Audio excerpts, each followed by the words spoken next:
राम मंदिर की सेरेमनी, प्राण प्रतिष्ठा, जिसकी गूंज इस वक्त पूरी दुनिया में सुनाई दे रही है।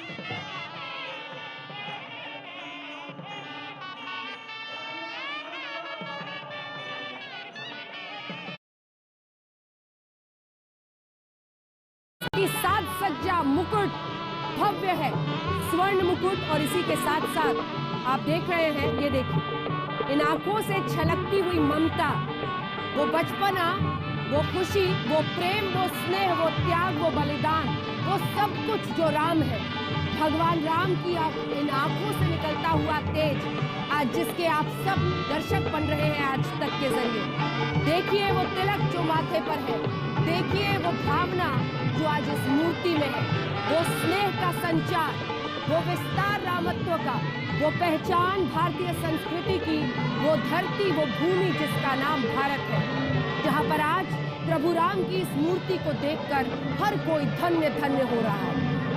एक कश्मीरी बच्ची, एक यंगस्टर बच्ची निकल के आती है, राम भजन खुद गाती है, राम भजन उन्होंने लिखा हुआ होता है, और किस तरीके से वो प्राइम मिनिस्टर श्री नरेंद्र मोदी जी को प्रेज करी। गर्मी में हर मौसम में वो वनवास को काटते रहे, उनसे प्रेरणा मिली है, तो इसलिए 1400 किलोमीटर दूर में आई हूँ।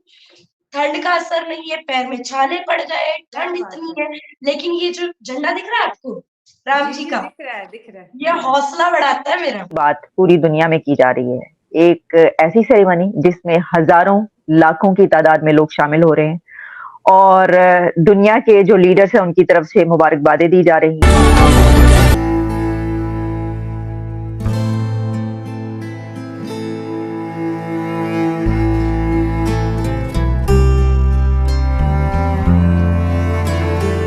नमस्कार दोस्तों, जय हिंद। स्वागत है आपका भारत रिएक्शन के एक और नई लेटेस्ट वीडियो में।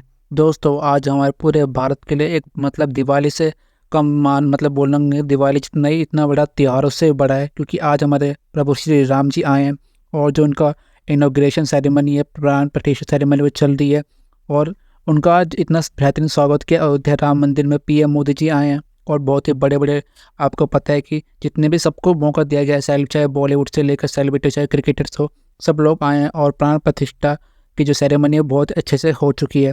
और पूरे दुनिया में जो राम मंदिर की इनॉग्रेशन है वो अभी ट्रेंडिंग में चला, क्योंकि भाई इतने सालों का वेट किया था जो हिंदू लोग ने, सनातनियों ने इतने 500 सालों तक का वेट किया था, और जो आज है ये पूरा होने जा रहा है, तो भाई इसकी अलग ही खुशी मिल रही है। और देखा जाए कि भाई जितने भी मुस्लिम बहन है वो भी आई, आपको पता होगा कि वीडियो में आपने देखा होगा कि बिल्कुल बिल्कुल। कैसी है आप? मैं बिल्कुल ठीक हूँ शबनम। बहुत से सवालात हैं जो हम आपसे पूछेंगे। सबसे पहले आप अपनी यात्रा के बारे में बताएं कि आपके मन में ये ख्याल कैसे आया कि एक मुस्लिम लड़की होने के नाते आपने राम मंदिर की पैदल यात्रा का सोचा। आज 22 जनवरी है, बहुत बड़ा दिन है, वो दिन आ गया है जिसमें तमाम सनातनी, तमाम मुसलमान राम मंदिर की जो सेरेमनी में इकट्ठे हो रहे हैं, और आप नहीं पहुंच पाए, तो क्या भावनाएं है इस वक्त, कैसा महसूस कर रही हैं आप? भाई सभी लोगों को राम राम, जय सिया राम।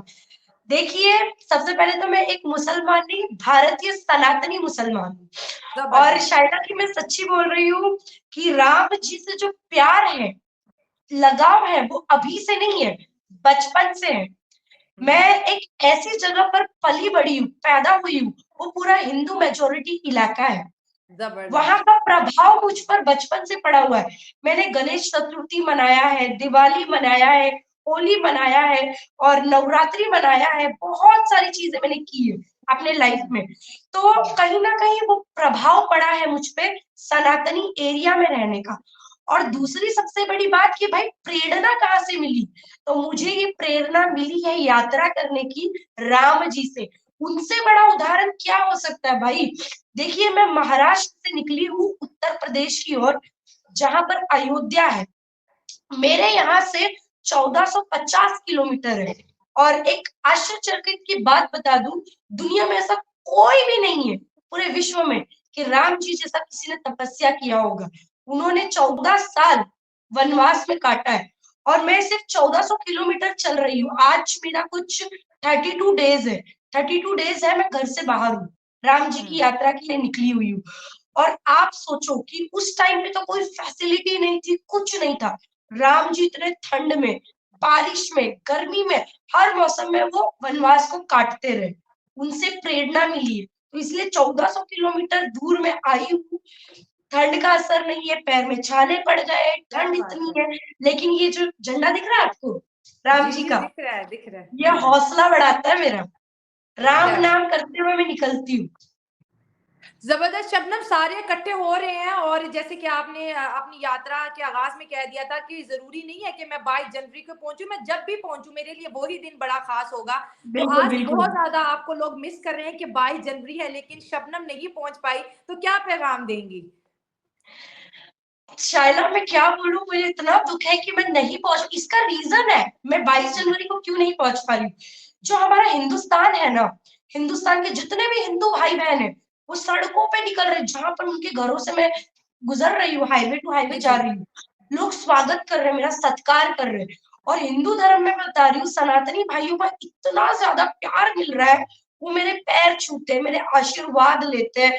मतलब ये जो दिख रहा है आपको, ये मैंने पहना है भगवा चोला, वो मुझे भगवा चोला डालते हैं। जाने पर अगर आपकी नजर देखें तो आप क्या समझती हो हिंदुस्तान के अंदर बहुत बहुत ह्यूज लेवल पे सेलिब्रेट किया जाएगा, उस पर आपकी क्या राय है?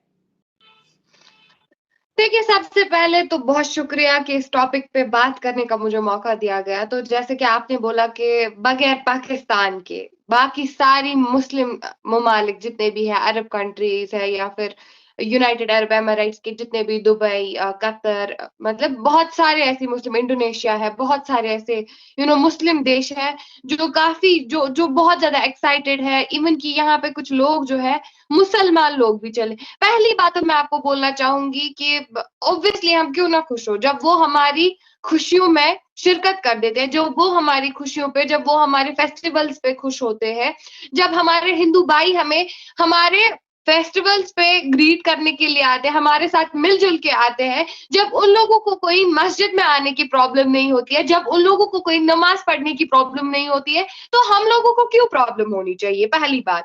और सेकंड थिंग, आपने बोला कि आपको कैसा लग रहा है। ऑब्वियसली मुझे तो बहुत ज्यादा अच्छा लगेगा, बिकॉज मैं एक भारतवासी हूँ और जितने भी हमारे सनातनी भाई बहन हैं उनका बहुत एक लंबे अरसे का, मतलब एक कहते हैं ना कि अब अगर हम कल ही नाज़ा इलाही खान जी से मेरी बात हुई थी तो वो यही कह रही थी कि हम लोग मुस्लिम होते हैं, लेकिन जब हम काफी ज्यादा स्ट्रगल्स के बाद रमजान होता है, हम 30 दिन रोजा रखते हैं, काफी ज्यादा स्ट्रगल्स के बाद हमें ईद आती है, 30 दिन के बाद वो ईद आती है और वो ईद हमारे लिए बहुत खुशी का त्योहार होता है, बहुत मुकद्दस त्योहार होता है। तो सेम उन्हीं के लिए भी, क्योंकि हर किसी के अपने अपने रिलीजियस सेंटिमेंट्स होते हैं, हिंदूज के भी अपने रिलीजियस सेंटिमेंट्स होते हैं, तो जब हमारे सेंटिमेंट्स है उन लोगों के क्यों नहीं है, क्योंकि एक लंबा वेट था, एक लंबे अरसे का वेट था और फाइनली फाइनली फाइनली कल उनका सपना पूरा होगा। कल उनके रिलीजियस सेंटिमेंट्स भी जो उस राम मंदिर से जुड़े हुए थे, जो राम जी से जुड़े हुए थे,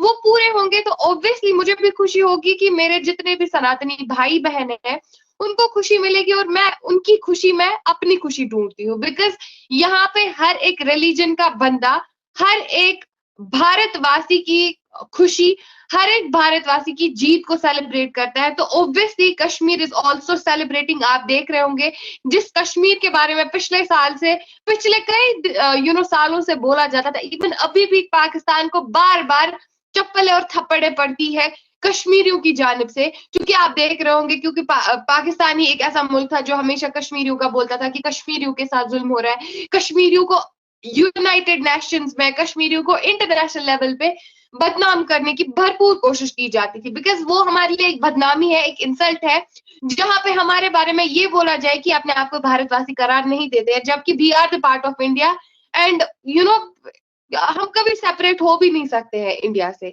बिकॉज हमारी मातृभूमि है,